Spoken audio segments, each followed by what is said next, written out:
To the peace officers that are here today, live a life worthy of their sacrifice. Let us serve with integrity, lead with courage, and never take one another for granted. Let their legacy guide us forward, a light in difficult times, a standard we strive to meet, and a reminder of who we are and why we serve. May God bless our fallen, may He bring comfort to their families, and may He continue to watch over the men and women who stand in line each and every day, and may God bless these United States of America. Thank you.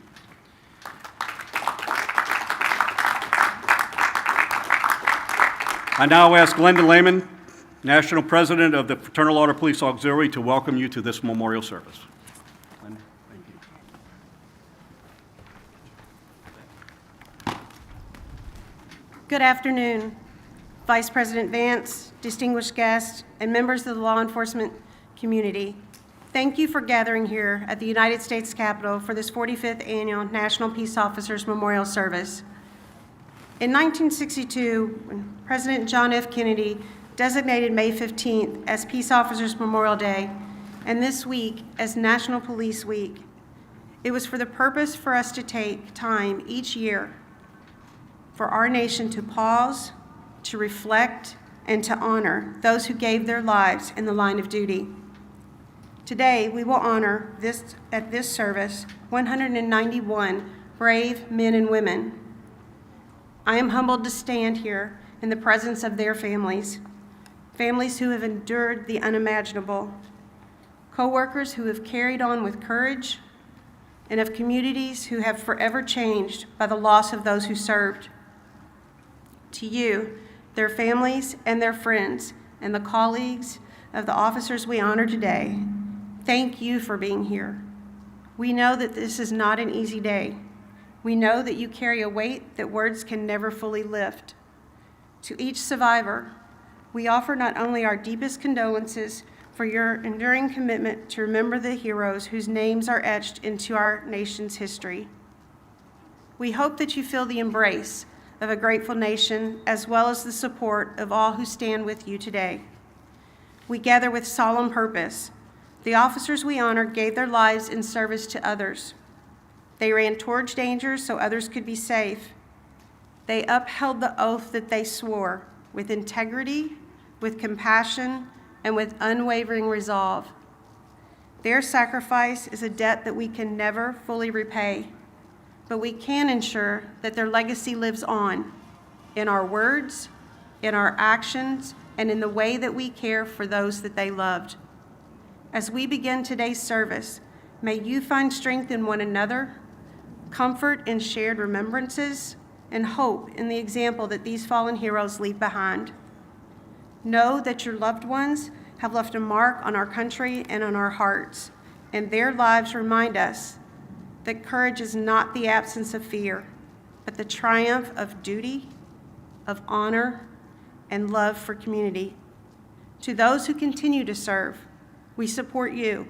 We thank you for your unwavering commitment to your safety, and we will continue to pray for your protection. To all gathered here today, know that the members of the Fraternal Order of Police Auxiliary stand with you, steadfast, unwavering, and always by your side. We pledge to never let you walk alone. May God bless you, keep you, and may God bless America.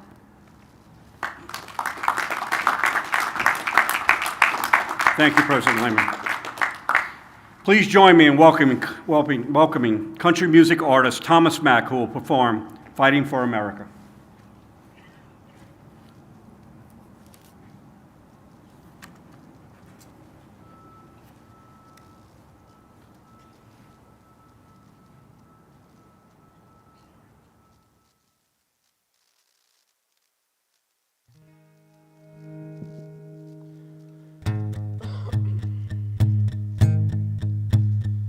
He wakes up every morning like he always does, tells his kids that he loves them, gives his wife a hug. He don't think about it too much, but he knows today might be his last.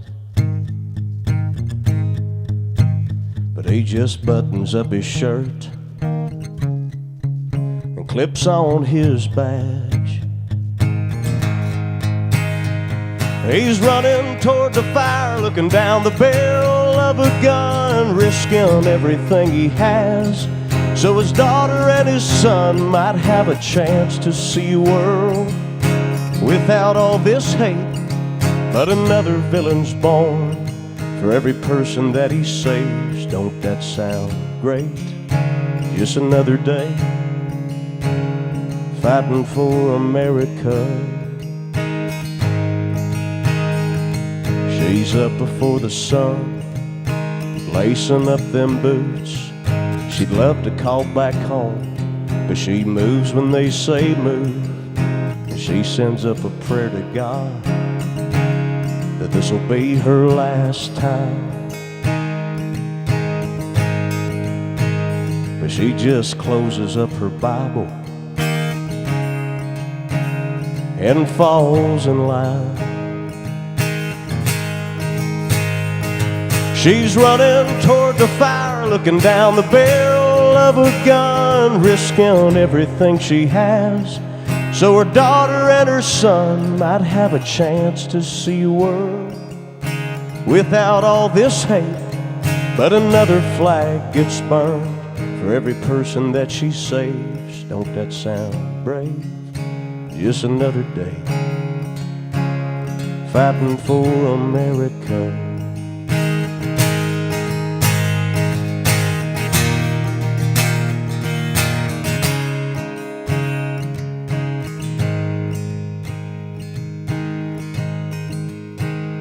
He's been gone since he enlisted.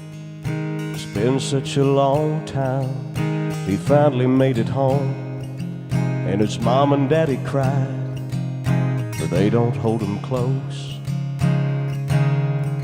as much as they'd like to now. They just fold up his flag and lay him in the ground.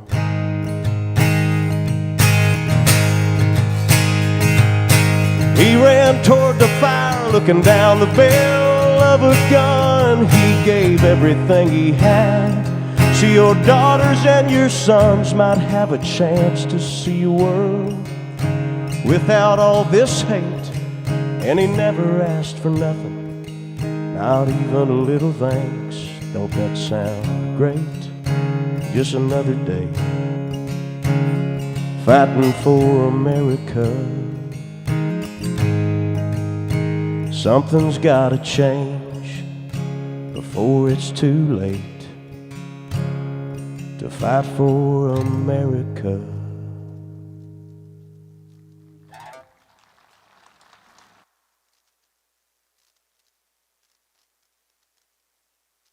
Thank you.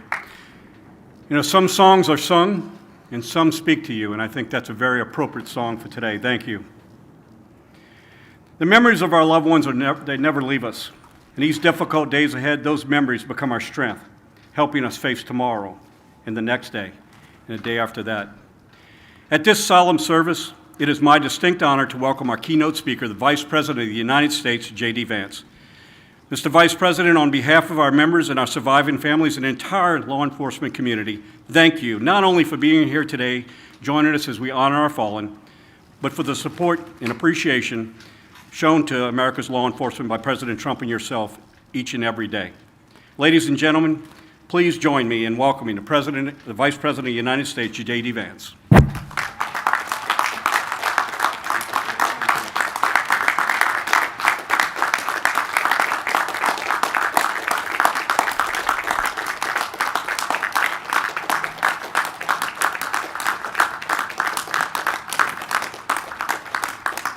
Thank you all. Thank you. First of all, what an amazing program, and it's such an honor to be back here. I was here quite literally a year to the day, and being the Vice President of the United States is the coolest job imaginable. But of all the amazing things I get to do, getting to be here to speak to the families of the fallen and our brave law enforcement officers, it's at the very top of the list. So many of you said, thank you for coming here today. I want to thank you for having me here today. It is the greatest honor that I could possibly have as your Vice President to come here and say to these beautiful families, thank you, and I'm sorry. And from the bottom of my heart, speaking for all the American people, Democrat, Republican, and Independent, we love you, we're grateful to you, and we're sorry that you've had to sacrifice so much, but we know that we're free and we're safe and we're peaceful because of what your families did. God bless you all, and thank you.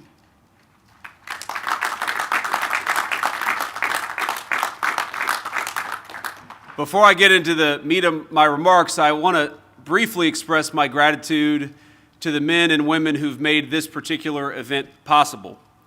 There are countless people who deserve shout-outs, and I'm sure I won't get to everybody, but I specifically want to thank, first of all, the Fraternal Order of Police President Patrick Yose, who does an amazing job, and its director, Jim Pasco, as well as the president of the National FOP Auxiliary Board, Glenda Lehman. Thank you to the three of you for having me, and thanks to the three of you for making this amazing day possible.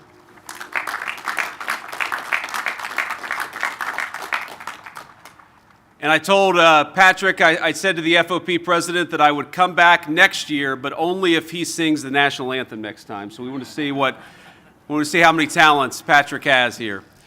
Let me just say that speaking before this audience 1 year ago, like I said earlier, was a solemn privilege. It's an amazing, I see these families, these beautiful families looking up at me, and I know that each one of you represents a story. And I want to say it's my honor to be here again 1 year later. I want to open with a line of scripture from the book of Isaiah. I suspect it's a passage that all of you in law enforcement know very well, but I think it speaks so much to the sacrifice and to the duty and to the sense of purpose that every single law enforcement officer takes with them every single day of the job. In it, the prophet Isaiah recounts from inside the temple of Jerusalem, quote, "Then I heard the voice of the Lord saying, 'Whom shall I send? And who will go for us?' And I said, 'Here I am. Send me.'" My friends, we gather this afternoon to honor men and women who heard the exact same call, men and women whose selflessness led them toward danger when others fled. People who said, "Send me," not send somebody else, but send me. People whom service was a way of life, not a burden. And their love of community, of their families, of their neighborhoods, of the places they called home, bound them to a life of duty to others. A duty they lived out every single day, from the first time they put on that amazing badge to the moment that they took their very last breath. In the Old Testament, God does not force Isaiah to serve him. Isaiah knew it would not be easy, but he steps up willingly. He volunteers, just like every single one of you and every single one of your loved ones. He accepts God's call to give his life in service to his fellow man. And today we remember men and women in uniform who laid down their lives answering that exact same call. We honor men like Philip Wagner, an officer with the local police department in Lorain in my home state of Ohio, who was killed in a cowardly ambush attack that, as the president said, President Yose, has become all too common in our country. Now, those of you who know him know that Officer Wagner was a family man, a Marine Corps veteran, Semper Fi, with 8 years' experience in law enforcement, and he left behind a beautiful wife and 3 children. On Wednesday afternoon last July, Officer Wagner and a fellow officer were in their patrol vehicle when a man opened fire on the car. He did nothing other than do his job, and a coward opened fire on him. After they called for help, a 3rd officer was also ambushed. Now, while both of his colleagues survived, Officer Wagner would later succumb to the wounds that he suffered in the hospital, thankfully with his loved ones and his family by his side. This afternoon, we commemorate Officer Wagner's devotion to his community and the duty he felt to protect it from those who would do it harm. We join with the countless cherished family and friends who mourn his loss.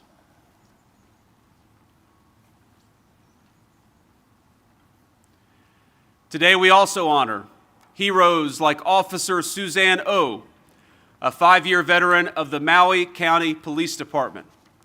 Suzanne was a devoted public servant, a woman who had known danger before, 2 years before her death. She had been awarded the Certificate of Merit for her tireless efforts during the 2023 Hawaii wildfires. And last August, Officer O was responding to reports of an armed and dangerous suspect when violence erupted, as it sometimes does. Amid the chaos, she and her fellow officers moved in, searching for the suspect to ensure that others would not be harmed by this violent criminal.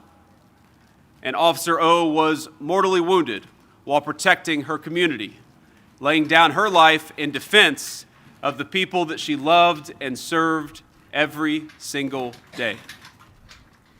She left behind a family of her own, a sister, 3 brothers, an adoring boyfriend, and many other loved ones, as well as a legacy of quiet strength and a legacy of always putting the needs of others first, even when it requires the sacrifice of your own life. So today we honor Officer O and give thanks for her. And finally today we honor 3 officers from Pennsylvania's Northern York County Regional Police Department. Their names were Detective Mark Baker, Detective Isaiah Immunizer, and Detective Sergeant Cody Becker. Last September, these men were killed in the line of duty. They were working to serve an arrest warrant against a man wanted for stalking and threatening an innocent woman. A man lying in wait, wearing camouflage, carrying an AR-15 and surveilling his victim in her home, a woman who felt no safety, no security because of the actions of a violent criminal. But these officers decided to do something about it. When they moved to protect her and carry out their duty, they were unfortunately met with a brutal ambush from this coward. Now, all 3 of these officers, Detective Baker, Detective Immunizer, and Detective Sergeant Becker, gave their lives confronting evil without hesitation, placing themselves between danger and the people who depended on them most. These were talented and seasoned cops. Across the 3 of them, they represented nearly 60 years of experience within law enforcement, and each of them left behind grieving widows and beautiful children.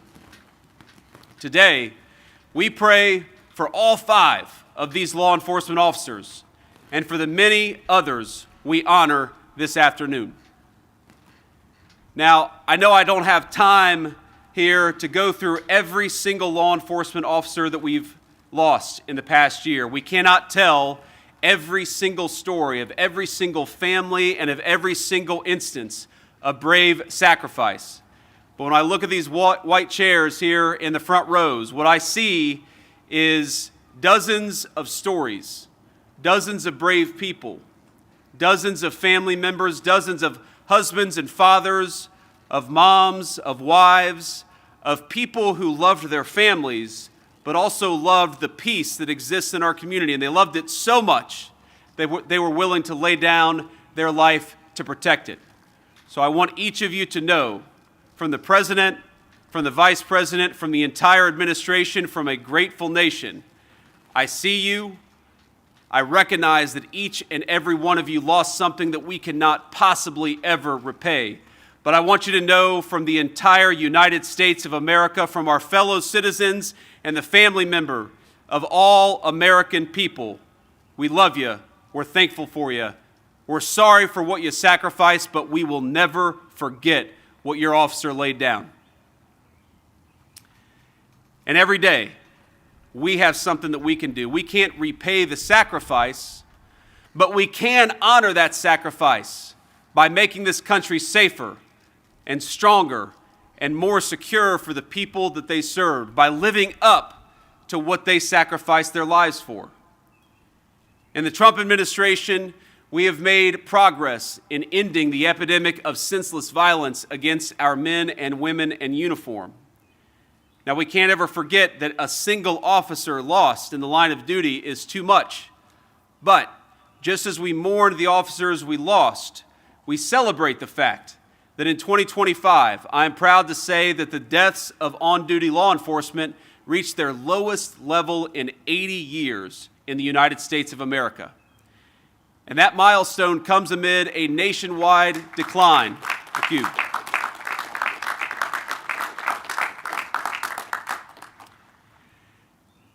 We have to remember that that epidemic of violence that we experienced over the last few years, you can never get rid of evil. You're always going to have terrible people who want to do the worst things.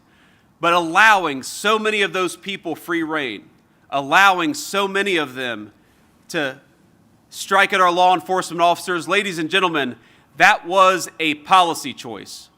And I make this solemn promise to every single person here that so long as Donald J. Trump is the president and so long as I am the vice president, we will never again let policymakers in the building behind us allow violent criminals to tee off on our police officers. We will fight for you just as you fight for us every single day.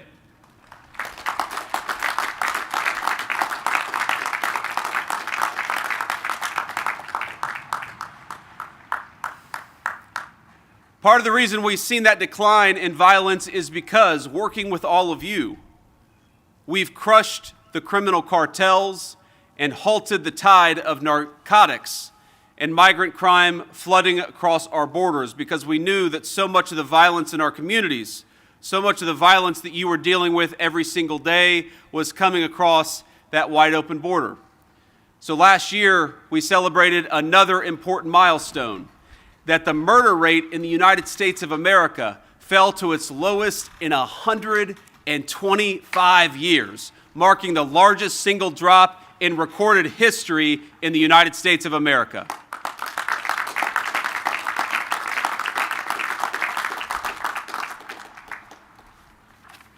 Since Inauguration Day back in 2025, we've seen steep declines across every major violent crime category. That's something to celebrate. Murders, robberies, aggravated assault, every single category is down by double-digit percentages. We've seen similarly dramatic numbers across the board. Shooting deaths, rapes, traffic fatalities, and overdoses are all much lower today than they were just a year and a half ago.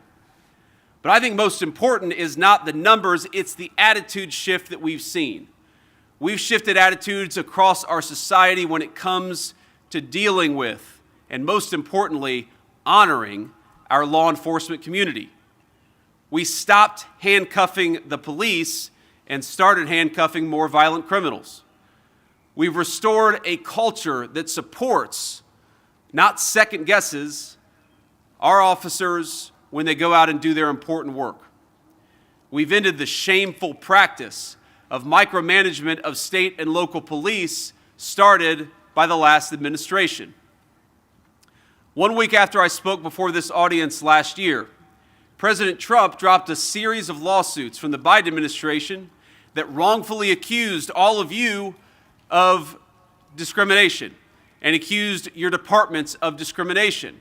And we know that what that did is that it empowered the bad guys to tee off on you when they felt like they had an administration that was fighting with the bad guys instead of fighting for our cops and our law enforcement. Because when it comes to federal law enforcement, there's no more effective partner than all of you, than our state and local officers. We can't do everything. We wouldn't want to do everything. But we recognize that the jobs that you do every single day makes it easy for us to keep our fellow citizens safe. We've reduced the burden on police by giving city officials more freedom to move homeless and others causing chaos into treatment rather than languishing on the streets and endangering both themselves but also their fellow citizens. And of course, we made sure that our men and women in uniform uniquely stood to benefit with our working families' tax cuts.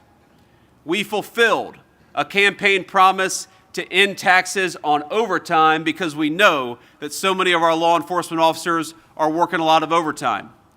We increased the SALT cap because we know that a lot of you are working and living and paying taxes in very high tax jurisdictions. And perhaps most importantly, we funded vital grants for local police departments like the Burn, JAG, and COPS program. And our attitude is very simple. You support us, so you deserve a government that supports you every single day.